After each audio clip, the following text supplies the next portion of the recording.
Hopper. Today again, a wealthy woman living in a world beyond my reach calls down on me, a mere commoner. This wasn't the relationship I had hoped for. I was suppressing my true self, dating her for the sake of my parents' company. My soul was wearing thin. My weary back was gently supported by a mentor who had been there for me. As time passed, an invitation to a reunion arrived. My name is Tim, and I'm just an ordinary college student living alone in New York. I have the kind of face people say you'd find at least one of in any family. Not particularly tall, but not short either. And unfortunately, not a particularly bright mind. The exam period is something I'd rather not remember. All-nighters, nodding off, textbooks covered in drool. The so-called best days of youth. My hometown is a peaceful rural area. My dad runs a small factory there. Small as it might be, it's still a business. He has a few employees, and technically, he's the president. Despite the economic downturn, we thankfully had steady work, built on long-standing trust with our suppliers. Among them, my dad was particularly close with the president of a certain company. They would often go fishing together. Coming home in the morning after night fishing, getting scolded by mom. But this client was a major player, to say the least, a giant in the industry. How such a big fish ended up friends with my small-town dad is beyond me, but they were really close. At that time, I was 19. So was the daughter of the client. That's when our parents got an idea. Why not have them meet, just once? Seems like parents' ideas don't change, no matter the era, and in my vulnerable position, I had no choice but to be dragged to meet this young lady. Her name was Sarah. Later on, I would come to deeply resent this setup by our parents. As I said before, I'm not the sharpest tool in the shed. My major in college is all about gaining the expertise I need to take over the family factory. The professors are strict, and the exams are tough. So, I lived a college life sparing no time for sleep, all for studying. In contrast, Sarah exuded the essence of a lady, both in her appearance and demeanor. Raised in a family where part-time jobs were unnecessary, she seemed unaware of the value of money, and her spending was quite extravagant. After meeting a few times, my dad seemed to see through Sarah's nature and advised, "Just keep it at a friendship level, she's quite a handful." Saying so, he patted me on the shoulder. "I have to clean up the mess you made by setting this up," I thought, feeling a bit irritated. I wasn't keen on any more tense dates with a lady not to my taste, but due to some twist of fate, Sarah took quite a liking to me. And somehow, we ended up at the same university. Yes, I couldn't avoid running into her on campus. If we happened to meet, I couldn't just ignore her, so I had to nod along with whatever she said. Eventually, Sarah's father, brimming with confidence, contacted my dad saying, "I think Sarah and Tim make a great pair. How about they try dating?" Dad said it was okay to refuse, but on the other side was a big-shot CEO doting on his daughter. Mixing business with personal matters is risky, and if our biggest client turns away, the factory's management could be in jeopardy. Despite my efforts to study hard for the future and take over the factory, it would all be meaningless if my actions caused it to falter. After much consideration, I reluctantly chose to date Sarah. Though we went on dates every weekend, I was not good at making witty conversation. And with a fixed allowance and little time for part-time jobs due to my heavy study load, I was always short on cash. Though I am the son of a factory president, I'm just the heir to a small-town factory. My view on money is no different from that of an ordinary household. For instance, I could barely afford to treat Sarah to her favorite restaurant for lunch, but dinner was out of the question. The places Sarah wanted to go to for dinner were always extravagantly expensive. She would never nod in agreement to my suggestions of family diners or chain restaurants. So I made it a point to wrap up our dates by early evening, without any fuss. Sarah seemed to be growing increasingly dissatisfied, but I pretended not to notice. And perhaps out of irritation, Sarah began to express her emotions more explosively. "What's with that outfit? You look so poor. Walk farther away from me. It's embarrassing. Hup, a discount coupon. It doesn't even save you $1 and you carry it around. Your stinginess is creepy." She didn't hide her disgust at all. Even if I didn't like the person, being constantly targeted with malice was exhausting. Oh, I have to meet Sarah again next weekend. Just thinking about it was depressing, and gradually I found it hard to concentrate on my studies. The one who noticed my state was Professor Johnson. Professor Johnson noticed how exhausted I was and reached out to hear my story. And as I spoke, my words came flouting out like a broken dam. Professor Johnson listened to the end without interrupting, nodding along. And then he said, "Tim, your life is your own. Your consideration for your parents is commendable, but they surely don't wish for your sacrifice. Even if they do, you should firmly refuse. There's no need to waste your limited time." It felt like a push on my back. I called my dad that day and explained the situation. "I don't want to date Sarah anymore." "Sorry about that. Don't worry about the factory. You can break off the relationship." Hearing Dad's words made me wish I had sought his advice sooner. I apologized, and he replied it wasn't my fault, which greatly relieved me. And then came the weekend. During the date, all I could think about was how to announce our breakup. But the situation resolved itself surprisingly smoothly. Like, "Are you really the president's son? You're too poor. Let's break up." I feel totally deceived. Incredibly, Sarah broke up with me. I struggled to keep a grin off my face and managed to say okay, and Sarah disappeared into the crowd without looking back. I felt a weight lift off my shoulders, and in the best way possible. That night, I slept soundly for the first time in a while. Time flew by from then on. Fortunately, I graduated from university without having to repeat a year. I returned to the countryside and began learning the ropes of the business under Dad's guidance to take over the factory. Though I had grown up watching him work, being responsible was a whole new experience. Before I knew it, I was 30, working hard. While tipping back a can of beer after work, I suddenly remembered Professor Johnson. I wondered how he was doing now. He was truly a great mentor. I was always buried in studies trying to make up for what I lacked, and he said to me, "You're all wrong. Taking breaks and gaining life experience is also part of learning. If you don't relax a bit, you'll burn out." I recall him giving me that advice once. More than just teaching academics, he was a mentor who showed me the way in life, someone I could truly respect. Had Professor Johnson not encouraged me, had he not taught me how to take breaks, I might not be where I am today. I hope he's doing well, I thought sentimentally as I sipped my beer. And before I knew it, I was 40. Time seems to fly faster with each passing year. Man, I've turned into an old man before I knew it, I mused somberly as I checked the mail, only to spot a familiar name. Yes, Sarah, that distinguished young lady. With some trepidation, I opened the envelope to find an invitation to a reunion. It seems she fully leveraged her parents' resources to start her own business.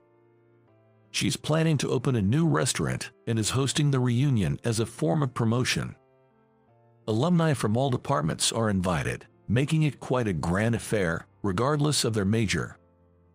Even for a small university, inviting the entire grade would mean a gathering of several hundred people. I wonder how large the restaurant must be. Part of me was curious to attend, but the sight of organizer Sarah Moore in bold letters revived past memories, and my interest in attending vanished instantly. But at the same time, it reminded me of someone else, so I decided to give a friend a call. "Hey, did you get this reunion invitation too?" "Yeah, I got it. Wasn't Sarah your ex-girlfriend?" What a trustworthy friend to remember such unnecessary details. "Forget about that. Do you remember Professor Johnson?" "Yeah, I see him occasionally through work. It seems he's also been invited to the reunion and mentioned he'd be attending." I acknowledged with an "Is that so?" followed by some inconsequential small talk before hanging up. I didn't want to see Sarah. But I did want to see Professor Johnson again. I want to express my gratitude for how he's shaped who I am today. After some thought, I decided to attend and marked the RSVP card accordingly before sending it back. On the day of the reunion, I dressed in a suit for the first time in ages and scanned a flashy venue. There were quite a few attendees, but I quickly found a person I was looking for. "Professor Johnson, it's been too long." "Ah, Tim, is it? Good to see you're doing well." Professor Johnson called me by my name before I could introduce myself. I was touched that he remembered me. Despite having so much I wanted to say and express, I was just so happy to see him that I almost cried. Professor Johnson had aged considerably, his back slightly bent, leaning on a cane. Yet his character seemed unchanged, still exuding a calm and kind aura. I lowered myself to match his eye level. "Professor Johnson, I'm so glad to see you. Who I am today is all thanks to you. You supported me when I was struggling with a relationship I didn't want. I've always been grateful for that. Please stay healthy," I said. "Wisdom comes with age." I only shared what any elder would say. "You've worked hard and become a fine adult," he responded. His words made me emotional. But before I could dwell on the sentiment, people started gathering around Professor Johnson. He's a man with many admirers. I figured there must be others here specifically to see Professor Johnson, so I shook his hand and stepped away. I was glad to have met him and express my gratitude in person. Attending today was truly worth it. But then, my mood took a sharp downturn. The last person I wanted to see, Sarah, was standing right in front of me. Still dressing as dull as ever. "What, are you carrying around bad luck?" She scrutinized me from head to toe, with the same old taunts as before. "It's my dad's suit. He passed down his favorite one to me. I like it, and it's really none of your business," I replied, trying to keep my tone calm, but such mild sarcasm was lost on Sarah. "A hand-me-down. Can't afford your own suit, or what? Don't tell me. Did you run the factory into the ground?" She sneered with a laugh through her nose. I was being completely mocked. Just as I was starting to get irritated. "Excuse me," a woman in her 20s said, greeting those around as she entered the venue. Approaching me, she mentioned, "It's about time to." Sarah, seeing this, frowned in confusion. "What, are you his girlfriend? Better give up on this old guy. He's too poor to even buy a suit." "Poor? Are you referring to President Upton here?" The woman tilting her head at Sarah's words was my subordinate. Hearing the word, president, Sarah's face momentarily contorted. Despite this, confident of her superiority, Sarah's barrage didn't cease. "So you did inherit that rundown town factory, but you're probably only making a middle-class salary, aren't you? Can't even afford a new suit." Sarah's attitude, always bold when belittling others. It hadn't changed at all over the years. Realizing President Moore was not just a doting parent but rather foolish, I sighed, considering any further interaction a waste of time, and was about to walk away when, seems like there's a bit of a misunderstanding here. Our President Upton being called poor. His personal assets have reached $5 billion. If you've read the financial news, you'd have come across Mr. Upton's name at least once. My spirited subordinate was confronting Sarah. The vigor of youth. As for Sarah, She was momentarily at a loss for words, shocked, but quickly recovered. $5 billion. That kind of lie is easy to see through. And who are you, anyway, just barging in here? I'm his secretary. My secretary said, smoothly running her hand through her long hair. It was well maintained and, well, she was quite beautiful. And unlike Sarah, she didn't have any laugh-line wrinkles. In a match between a desperately wrinkle-fighting Sarah and a young, beautiful woman like her, there was no competition. I don't think the asset value is a lie. I've been hearing about Tim's efforts even after graduation. Turning towards the voice, I saw Professor Johnson standing there with a gentle smile. Perhaps it's best if I, a neutral party, explain the situation, he said, then proceeded to clarify the commotion to the onlookers. Continuing as a trust-based business would offer no future to a small-town factory.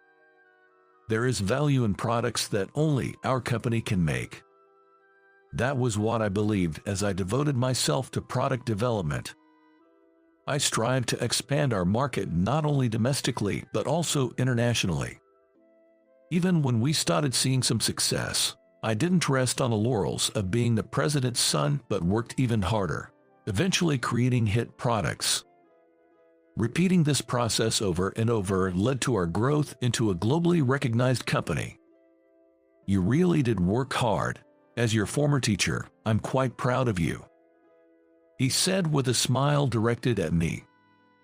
Oh, and I'm not Mr. Upton's girlfriend. He actually has a fiancée who's currently abroad, right, Mr. Upton? I gave a wry smile in response to my secretary's comment. In truth, I've moved my base of life overseas. That's where I met my fiancée, and we're living together now. We're planning our wedding soon, but I made time in my schedule to come back because I really wanted to see Professor Johnson. If I had continued to suppress myself and stayed in a relationship with Sarah, I wouldn't have the happiness I have now. I would have become just a puppet as Sarah wished. The thought alone sends shivers down my spine. That's why I'm truly grateful to Professor Johnson. Professor Johnson, please take care until we meet again. I apologize, but I have work to attend to. Leaving Sarah behind stunned, I exited the venue. Later, somehow, Sarah managed to get my number and called. Hey, how about we catch up over dinner? Don't you think we could make it work this time? Her sugary voice made me shudder. I have to decline, as I'm engaged. I heard some yelling on the other end, but I firmly refused and turned off my phone. Rumor has it that despite its flashy appearance, Sarah's company is barely making any profit, and she's struggling financially. Furthermore, her personality has seemingly led to her still being single. It's said that she goes through breakups just as quickly as she starts relationships. Even her once doting father has cut off support in disillusionment. Sarah had been accumulating debts under his name without his knowledge. Enraged, her father disowned her, leaving her completely isolated. It seems only a matter of time before her current company collapses.